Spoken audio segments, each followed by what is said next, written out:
Jonathan Calleri não deve mais jogar no São Paulo em 2025. Foi confirmada a contusão no joelho, né? Lesão ligamentar no joelho, o famoso LCA. E aí a tendência é do Calleri não jogar mais em 2025.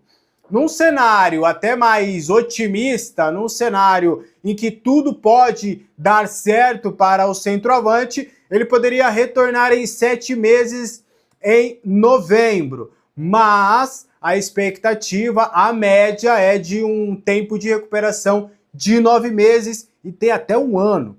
Mas a expectativa média é de 9 meses, então automaticamente ele não jogaria mais em 2025 e aí ficaria somente para temporada de 2026, onde inclusive será a última dele com a camisa do São Paulo neste atual contrato. Resta ver se com essa contusão séria, onde ele perde a temporada, se ele vai renovar esse contrato. O São Paulo tem feito isso de praxe. Lesão grave do Alisson, São Paulo foi e renovou. Lesão grave do Pablo Maia, São Paulo está prestes a renovar. Resta ver se o São Paulo vai adotar a mesma situação com o Jonathan Calleri. Mas fato é que ele não joga mais em 2025. Pude conversar com algumas pessoas, Calleri está bem abatido com essa situação, está bem abalado. De fato, 2025 foi um ano onde ele teve muitos baixos nessa temporada, por mais que tenha feito 3 gols no Paulistão, teve pênalti perdido, tem questões aí relacionadas à sua vida pessoal, fora de campo, dentro de campo também as coisas não estão acontecendo, e ele ficou bem triste com toda essa situação. Força para o Calleri nesse momento, ele que deve, inclusive, realizar a sua cirurgia na próxima semana, e aí é provável, tá, que o Calleri vá para a Argentina por um tempo para poder fazer essa recuperação, acompanhado do departamento médico do São Paulo, falar médico de futebol, mas o departamento médico do São Paulo deve ir um representante ou ficar em contato direto com algum profissional da medicina lá na Argentina, até porque nesse momento ele vai poder fazer a sua recuperação, o seu pós-cirurgia, perto dos familiares, perto da família, para, né, dar todo esse apoio, esse suporte. Inclusive não está descartada a possibilidade dele realizar a cirurgia lá na Argentina, mas ainda o pessoal ainda tá vendo aí esses próximos passos. A cirurgia demanda essa uma semana justamente para ele estar apto a realizar a cirurgia. Não dá para no dia seguinte ou 2 dias depois acabar já fazendo esse trabalho cirúrgico. Então por isso vai esperar aí essa uma semana depois desse rompimento, e aí depois já vai estar disponível para fazer a cirurgia, e aí ele vai começar a sua recuperação, né, de dobrar joelho e tudo, aí depois que vai começar aos poucos ir para campo, fazer fisioterapia, enfim. É um período longo aí para o Jonathan Calleri na sua recuperação.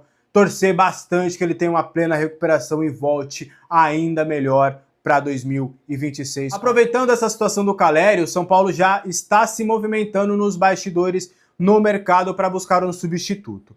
Assim que o São Paulo já soube ontem, né, que a contusão já era mais séria, e a gente até trouxe aqui no canal de que de fato a gente tinha conversado com o Calleri, tinha conversado com o pessoal lá do departamento médico, com todo mundo, e era um ar muito pessimista de que de fato era um rompimento e que ele iria ter que passar por essa intervenção cirúrgica. E aí, já sabendo disso, a presidência do São Paulo, né, do presidente Júlio Casares e do departamento de futebol, já começaram a pensar na possibilidade de um substituto.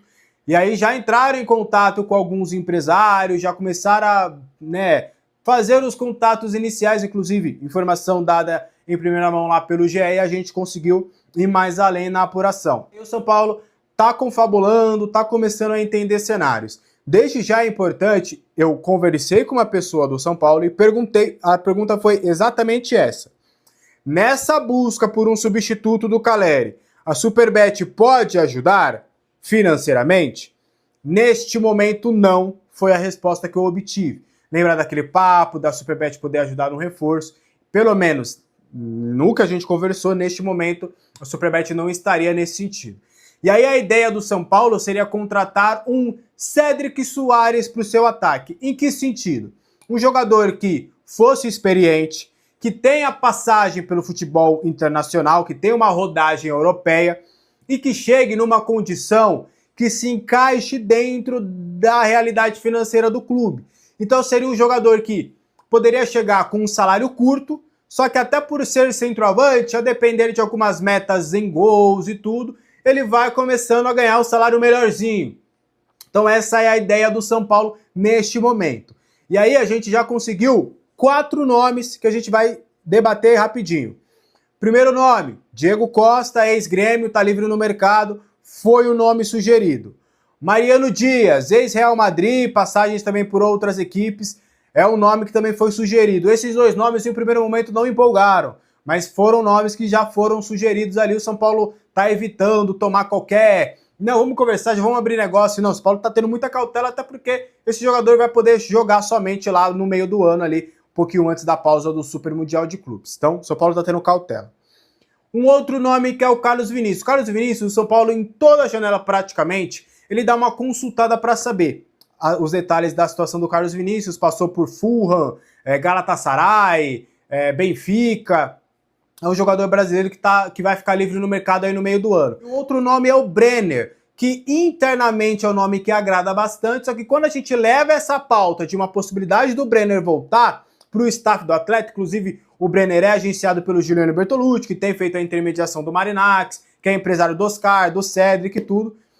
Há um entendimento de que a Udinese topa fazer negócio, só que a Udinese quer recuperar o investimento no jogador. Então teria que ter um trabalho árduo ali para conseguir essa liberação por pelo menos 6 meses.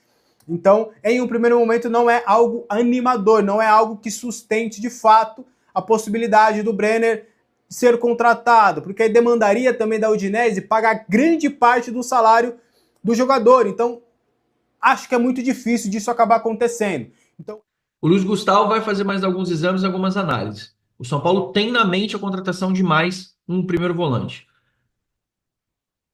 A mesma coisa para um jogador camisa 9 de ataque. Como vai ficar o cenário? Está dinâmico demais e tem muita coisa acontecendo ao mesmo tempo. Podemos ter outras lesões, podemos ter os problemas, podemos ter uma série de situações que podem mudar as questões do São Paulo daqui para frente.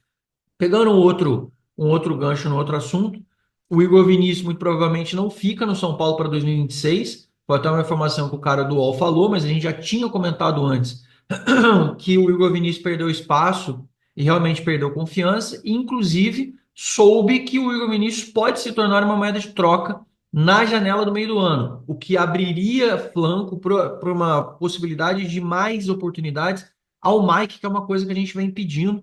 E eu acho que pode ser um cenário até interessante, lembrando que o próprio Ferrarese também faz a lateral direita e hoje ele está muito acima, vem muito bem do que o Igor Vinícius, tanto que o Igor Vinícius desapareceu completamente do cenário. Pode ser uma possibilidade de redução de folha, de você fazer uma troca por um outro jogador e você conseguir abrir caminho para outras questões e outras negociações. Cedric, até onde sei, chegou aos termos finais e vai ter a sua renovação de contrato anunciada em breve para permanecer no São Paulo até 2025, com possibilidade de renovação caso ele atinja metas para 2026. É um acordo casado também. Então, são essas 2 informações para vocês.